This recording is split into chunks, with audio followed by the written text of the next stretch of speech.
क्या आपको लगता है कि शेयर बाजार सिर्फ डेटा, चार्ट्स और नंबरों का खेल है? सच कहूं तो बिल्कुल नहीं। आज के इस डीप डाइव में हम मार्केट साइकोलॉजी के उस असली सच को डिकोड करने वाले हैं, जहां शुद्ध तर्क नहीं बल्कि हमारी भावनाएं, यानी इंसानी भावनाएं, बाजार के उतार चढ़ाव को तय करती हैं। पर्दे के पीछे की असली कहानी कहीं अधिक दिलचस्प और मनोवैज्ञानिक है।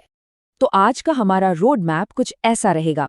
हम बिहेवियरल फाइनेंस के रेवोल्यूशन से शुरुआत करेंगे, मार्केट को चलाने वाले डर और लालच को समझेंगे, कुछ बड़े ऐतिहासिक और मॉडर्न बबल्स पर नजर डालेंगे, फियर एंड ग्रीड इंडेक्स को डिकोड करेंगे और आखिर में जानेंगे कि एक मजबूत साइकोलॉजिकल डिसिप्लिन कैसे बनाया जाए। चलिए सबसे पहले बात करते हैं बिहेवियरल फाइनेंस रेवोल्यूशन की। देखिए, मार्केट के मूवमेंट्स को समझने के लिए ना हमें सबसे पहले ये मानना होगा कि ट्रेडिंग की जो पूरी बुनियाद है वो अक्सर पूरी तरह से अतार्किक यानी इर्रेशनल होती है। यहाँ एक बहुत ही दिलचस्प कॉन्ट्रास्ट है। जो हमारा ट्रेडिशनल फाइनेंस है वो ये मानकर चलता है कि इंसान बिल्कुल परफेक्ट मशीन की तरह है, एकदम लॉजिकल, जो सिर्फ नंबर्स देखकर फैसले लेता है। लेकिन बिहेवियरल फाइनेंस इस बात को पूरी तरह पलट देता है। ये साबित करता है कि हम इंसान बुनियादी तौर पर इमोशनल प्राणी हैं। हमारे फैसले अक्सर हमारे डर, हमारे लालच और एक अजीब सी उत्तेजना से ड्राइव होते हैं, और यही चीज मार्केट को इतना अनप्रिडिक्टेबल बना देती है।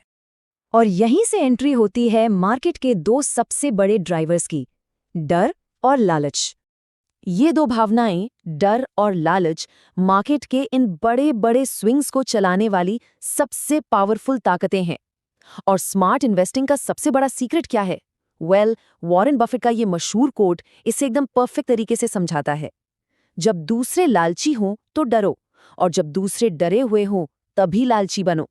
ये कोट हमें सिखाता है कि इमोशनल भीड़ के पीछे भागने के बजाय उसके उल्टे दिशा में चलने की वैल्यू क्या है। जब पूरी दुनिया लालच में अंधी हो रही हो ना, तब सतर्क हो जाना चाहिए, और जब सब पैनिक में हो तब असल मौके तलाशने चाहिए।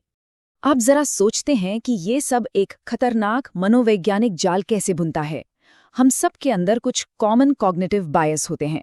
सीधे शब्दों में कहें तो हमारे दिमाग के कुछ शॉर्टकट्स जो अक्सर हमें धोखा देते हैं, जैसे लॉस एवर्जन, जहां मुनाफा कमाने की खुशी से कहीं ज्यादा पैसे गंवाने का दर्द हावी होता है, या फिर फोमो यानी फियर ऑफ मिसिंग आउट, कि अरे वो एसेट इतना भाग गया, मैं पीछे छूट गया।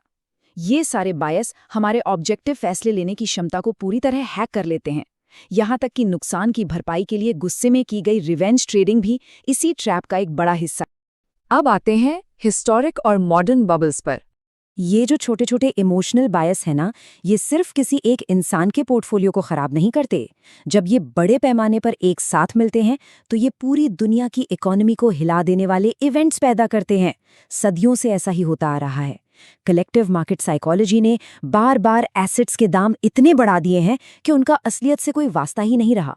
17वीं सदी का ट्यूलिप मेनिया ले लीजिए, 90s के दशक का .com बबल, और अब 2020 के दशक में क्रिप्टो और एआई का ये जबरदस्त एक्सपेंशन। ये सारे बबल्स हमेशा एक ही पॉइंट पर आकर खत्म होते हैं, डिवास्टेटिंग पैनिक सेलिंग। तो अब सबसे बड़ा सवाल जो सबके दिमाग में है, क्रिप्टो या एआई, इनमें से कौन सा बबल पहले फूटेगा?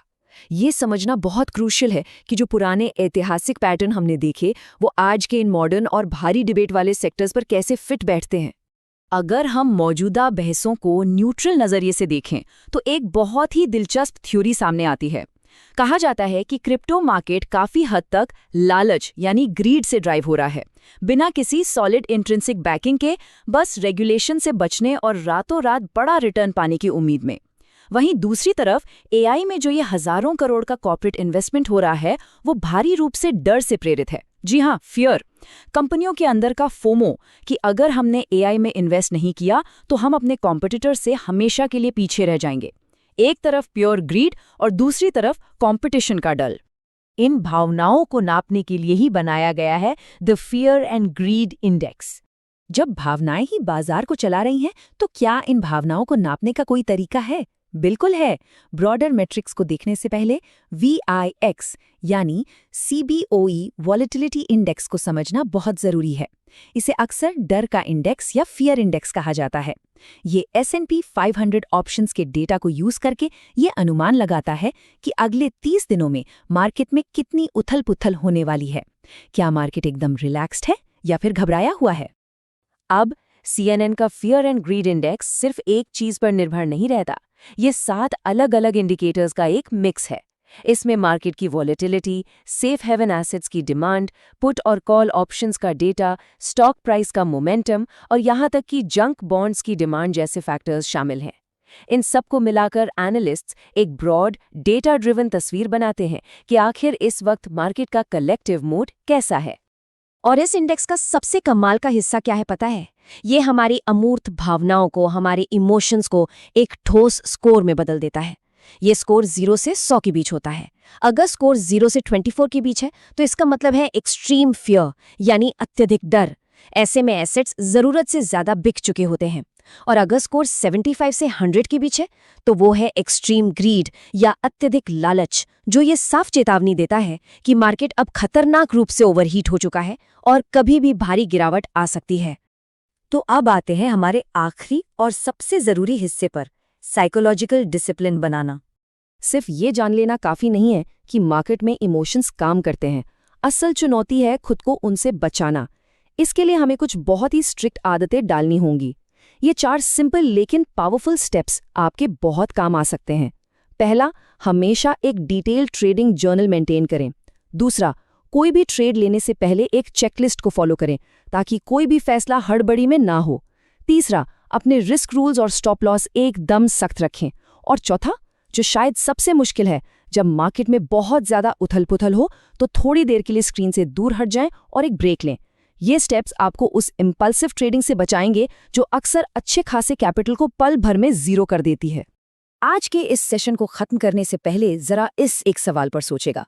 आज के इस दौर में जहां एल्गोरिथमिक मशीनें, सुपर कंप्यूटर्स और AI बॉट्स पलक झपकते ही ट्रेड एग्जीक्यूट कर रहे हैं, अगले बड़े फाइनेंशियल क्रैश का कितना हिस्सा अभी भी हमारी उन सदियों पुरानी इंसानी भावनाओं से ड्राइव होगा? ये एक बहुत बड़ा पैराडॉक्स है ना। हमारे पास दुनिया की सबसे एडवांस्ड टेक्नोलॉजी है, फिर भी आज भी हमारे फाइनेंशियल मार्केट्स की नींव इंसानी डर और लालच पर ही टिकी है। क्या मशीनें हमारे इन इमोशंस को रोक पाएंगी या फिर वो भी इनका शिकार होकर पैनिक बढ़ा देंगी? ये सोचने वाली बात है। इस डीप डाइव में हमारे साथ जुड़ने के लिए आपका बहुत बहुत शुक्रिया।